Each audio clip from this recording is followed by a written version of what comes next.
On le présente comme le mal de notre époque et j'ai nommé le manque de sommeil. Nul besoin de revenir sur les cliniques du sommeil ou encore sur les problèmes d'apnée du sommeil. Mais disons que c'est un mal qui ronge et auquel on tâche de trouver des solutions parfois assez singulières. Mais j'ai envie de vous dire, pourquoi pas revenir dans l'histoire pour trouver des solutions? Pas de manière métaphorique, là, ou encore pour le plaisir de la connaissance qui apaise. Non, non, non, non, non, rien de tout ça. Appliquer platement les méthodes de sommeil de nos ancêtres. Je m'explique. Il y a quelques années, le Dr Thomas Ware du National Institute of Mental Health, dans le Maryland, aux États-Unis, a décidé de tenter une expérience historique, soit recréer les conditions du sommeil préhistoriques. Je vous explique un peu ce qu'il a fait. À la tombée de la nuit, on a privé les sujets de lumière artificielle pendant une période qui pouvait aller jusqu'à 14 heures. Au-delà de toutes les mesures que l'équipe a pu récolter auprès des participants, une est apparue particulièrement intéressante, celle du sommeil fragmenté. Les sujets commençaient par s'étendre 2 heures sur leur lit, puis dormaient 4 heures, se réveillaient ensuite entre 2 et 3 heures et se rendormaient pour une seconde fois pour une période d'environ 4 heures. Puis, on se réveillait pour de bon. Bon, oui, aujourd'hui, quand on va au lit, on dort d'une seule traite, comme on dit. C'est ce qu'on appelle le sommeil consolidé. Mais les sujets de l'étude du Dr Ware ont plutôt pratiqué le sommeil dit biphasique, soit en 2 phases de sommeil distincts. C'est ici que le docteur et son équipe ont voulu recréer les conditions du sommeil préhistorique. Le fait de dormir d'une seule traite est relativement neuf dans l'histoire. Avant, qu'est-ce qu'on faisait?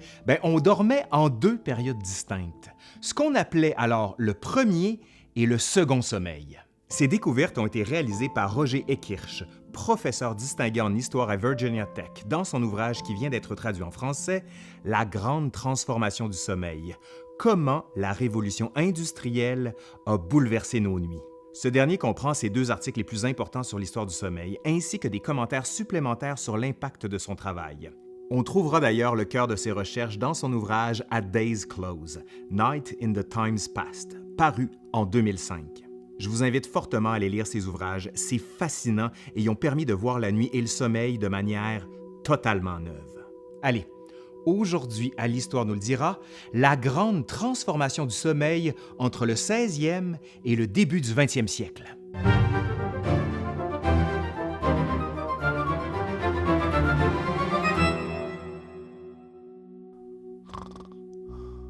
Durant longtemps, ici on parle de l'Antiquité jusqu'au 19e siècle environ, les paysans rentraient le soir à la maison complètement épuisés.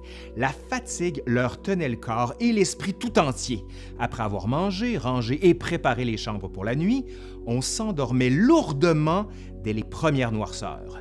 L'éclairage primitif permettait à de nombreuses familles d'accomplir des tâches domestiques tout en écoutant des histoires. Après quoi, on allait se coucher pour profiter de ce qu'on appelait le premier sommeil. Ensuite, on se réveillait, normalement après minuit, pour une période plus ou moins longue avant de se rendormir pour ce qu'on appelait le second sommeil. On pouvait en profiter pour procréer, donc pour s'adonner au plaisir sexuel. Vous irez d'ailleurs voir la vidéo de Nota Bene à ce propos, Dormir au Moyen Âge, juste ici, là. Mais d'où vient cette idée de séparer la nuit en 2? Pour certains, il faut chercher les origines dans l'Église catholique. La règle de Saint Benoît, au 6e siècle, prescrivant aux moines de se lever après minuit pour réciter versets et psaumes. Règle qui va s'étendre ensuite à d'autres ordres monastiques, dont les bénédictins. Pourtant, l'Église n'est pas responsable de la notion de sommeil segmenté. On pourrait remonter jusqu'à l'Antiquité avec des hommes de lettres comme Pausanias ou encore Plutarque qui évoquent le premier sommeil. Ajoutons encore Tite-Live et même Virgile qui l'évoque dans l'Énéide. Bref, le sommeil segmenté a des racines très profondes dans l'histoire. Les recherches de Roger Ekirch ont permis de mettre au jour tout un ensemble de sources qui permettent de comprendre comment la nuit a été vécue autrefois. À l'époque moderne, le poète George Whittier, au 16e siècle, écrit d'ailleurs, et je cite, « À minuit quand tu t'éveilles du sommeil », tandis que John Locke, au siècle suivant, donc au 17e, rapporte, et je cite, « que tous les hommes dorment par intervalles ». Les livres de médecine de l'époque moderne recommandent d'agir ainsi, et afin de faciliter la digestion et d'avoir un repos plus tranquille, de se coucher du côté droit pour le premier sommeil et du côté gauche pour le second sommeil. Rappelons cependant que dès l'époque moderne, soit du 16e au 18e siècle, les classes supérieures sont celles qui ont de l'argent et du temps. Toujours les deux marqueurs de la richesse. Et donc cette classe va peu à peu s'habituer à un sommeil consolidé. Pourquoi? Parce qu'on assiste à une généralisation de l'éclairage artificiel, comme la bougie. Le prix n'étant pas un frein, on consomme des objets qui permettent de retarder l'heure du coucher. L'éclairage artificiel et la vogue des heures tardives, comme on dit à l'époque, devient de plus en plus à la mode et aussi une manière de se distinguer de la masse qui est soumise au rythme naturel de la lumière du jour et de la noirceur de la nuit. Pour le peuple, la période de veille entre les deux périodes de sommeil n'est pas uniquement synonyme de plaisir sexuel. Oh que non! Certains en profitent pour s'adonner à une petite délinquance. Petits vols dans les boutiques, chapardage de bois de chauffage, braconnage, pillage de vergers, bref, l'obscurité permet de s'adonner à des larcins en toute impunité, du moins si on ne se fait pas attraper par les forces de l'ordre qui s'organisent de mieux en mieux à partir du 17e siècle. D'autres, plus pieux, en profitent pour rester dans un état de méditation et font leurs prières, la grande majorité ne quittant pas leur lit. On pouvait aussi en profiter pour discuter avec ses compagnons de lit ou encore ses enfants, car si aujourd'hui la chambre à coucher est l'espace par excellence de l'intimité, cela n'a pas toujours été le cas. Oh que non! Pour les plus pauvres, on pouvait se retrouver à 2 ou à 3, voire davantage sur un même matelas. Il arrivait parfois que tous les membres d'une famille paysanne européenne partagent le même lit. On pouvait aussi économiser les ressources du foyer en concentrant la chaleur corporelle. Un proverbe italien rapporte d'ailleurs que, et je cite, « Dans un lit étroit, prends la place du milieu ». En campagne, on n'hésitait pas à partager la pièce avec les animaux de la ferme. Pourquoi? Parce qu'on pouvait profiter de leur chaleur, mais aussi on se disait qu'on allait protéger le bétail des vols, mais aussi des attaques durant la nuit. Mais attention, les conditions de sommeil ne sont pas idéales. On imagine les bruits des autres et parfois même ceux des animaux, mais aussi les températures glaciales. Et ajoutons que les logis étaient très mal isolés. Ajoutons aussi les insectes voraces, les puces ou encore les odeurs nauséabondes des pots de chambre ou encore des vents de vos collègues. Mais voyons. Arc! Arc! Et maintenant la grande question. Est-ce qu'on dormait mieux avant le soleil consolidé? J'ai envie de vous répondre par le fameux « ça dépend », mais plutôt, plus sérieusement, par la formule « on dormait différemment ». Plusieurs médecins affirment que le premier sommeil est le plus important. Comme le dit le proverbe, « 1 heure de sommeil avant minuit vaut 3 heures après ». On prescrivait aussi d'ajuster son sommeil en fonction des saisons, environ 8 heures en été et 9 pour les longues nuits d'hiver. Cependant, la plupart s'entendent pour dire que de 6 à 8 heures de sommeil pourraient suffire, certains allant même jusqu'à affirmer, et je cite, « La nature en requiert 5, l'usage s'accommode de 7, la paresse de 9 et la méchanceté de 11. » Vous savez maintenant à quelle catégorie vous appartenez, non? Moi, je le sais en tout cas. En réalité, seules les classes aisées disposaient du temps nécessaire pour appliquer les prescriptions. Dormir était un luxe que l'argent et le temps permettaient. Pourtant, malgré toutes ces belles théories et ces prescriptions, le sommeil d'autrefois restait un sommeil troublé. Nombreuses sont les sources, comme les journaux intimes ou encore les écrits du fort privé, qui rapportent des nuits agitées, troublées et même effrayées.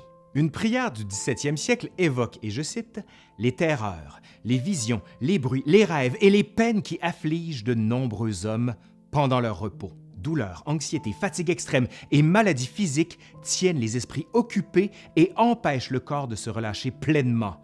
Dormir, ce n'est pas de tout repos. » L'autre grande question qu'on peut se poser, c'est qu'est-ce qui s'est passé pour que le soleil consolidé efface presque entièrement le sommeil segmenté?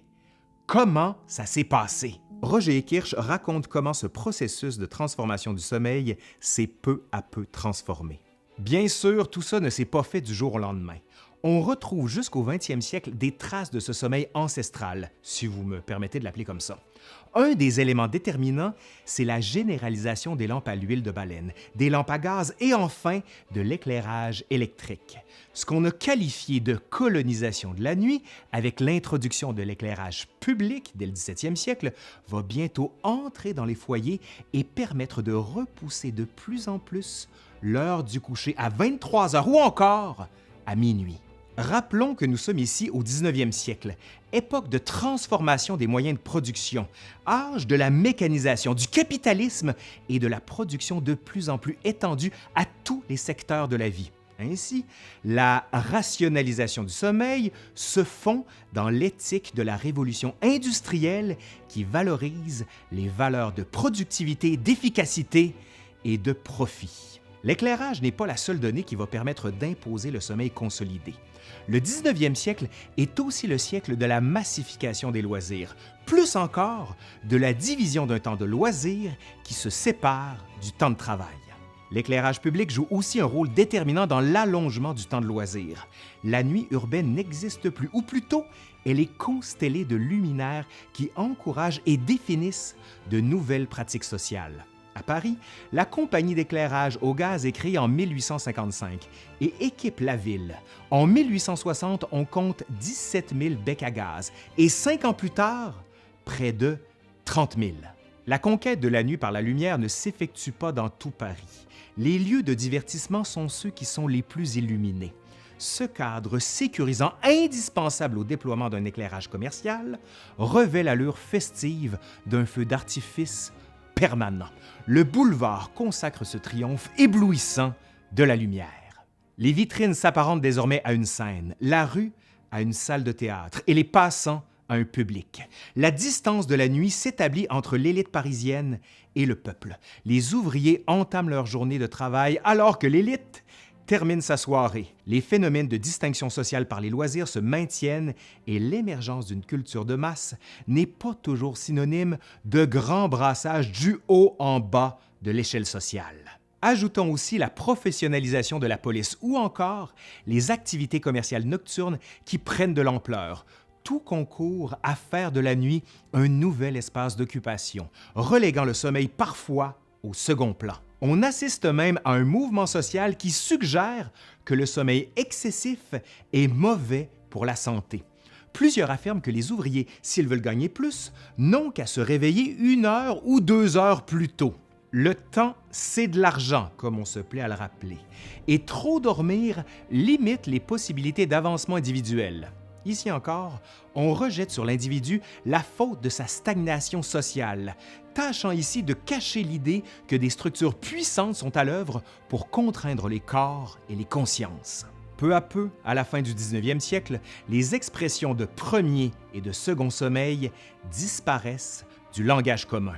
Entre la fin du 19e et le début du 20e siècle, nombreux sont les médecins à affirmer que se réveiller au milieu de la nuit est considéré comme contre nature. Et soudainement, parce que l'horizon d'attente de ce qu'est une nuit de sommeil change, on voit apparaître une épidémie d'insomnie. Se réveiller en pleine nuit, c'est non seulement plus acceptable, mais plus encore, ça devient dangereux pour la santé. Le processus de consolidation du sommeil va faire des réveils nocturnes, comme on l'a pratiqué pendant des années et des années, une pratique anormale, qualifiée maintenant d'insomnie, catégorie dans laquelle plusieurs personnes se retrouvent aujourd'hui.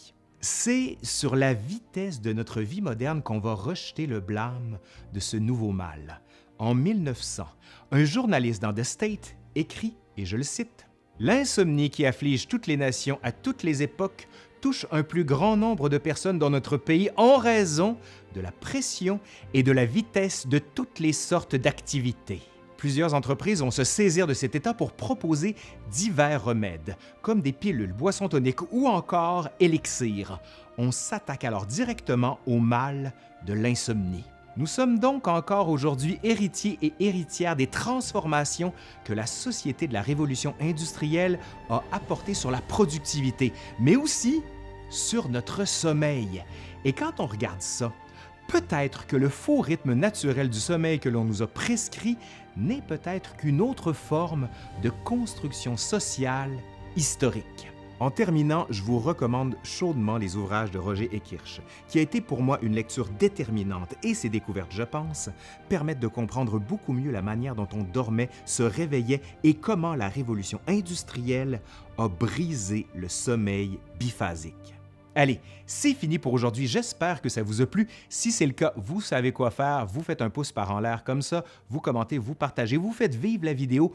Vous pouvez aussi aller voir le Patreon. Allez, je suis Laurent Turcot de l'Histoire nous le dira et je vous dis à la prochaine. Allez, bye!